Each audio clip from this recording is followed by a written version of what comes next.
okubala essula 17 olunyiriri olusooka okutuukira ddala ku lusembayo. Mukama n'agamba Musa nti, gamba abaana ba Isiraeri obaggyeko emiggo buli nnyumba y'abakitaabwe gumu ku bakulu baabwe bonna ng'ennyumba z'abakitaabwe bwe ziri, emiggo 12. Wandiika erinnya lya buli muntu ku muggo gwe. Era onoowandiika erinnya lya Alooni ku muggo gwa Leevi, kubanga buli mutwe gw'ennyumba z'abakitaabwe omuggo gunaaba gumu. Era onoogitereka mu weema ey'okusisinkanirangamu mu maaso g'obujulirwa, w'ensisinkanira nammwe. Kale olunaatuuka, omuntu gwe nnaalonda omuggo gwe gunaaloka, nange nnaamalawo gye ndi okwemulugunya kw'abaana ba Isirayiri kwe banneemulugunyiza.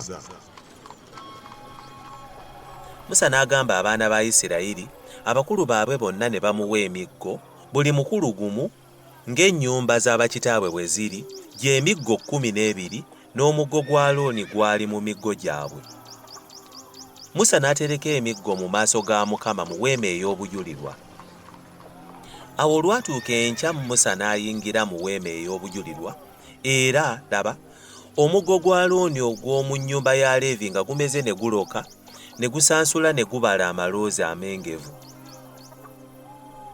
Musa n'afulumya emiggo gyonna eri abaana ba Isirayiri bonna ng'agiggya mu maaso ga Mukama, ne balaba ne baddira buli muntu omuggo gwe.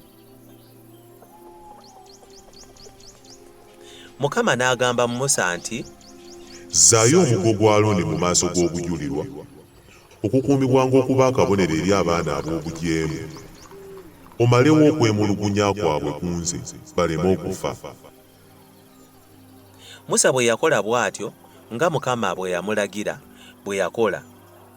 Abaana ba Isirayiri ne bagamba Musa nti, laba, tuzikirira, tufudde, ffenna tufudde.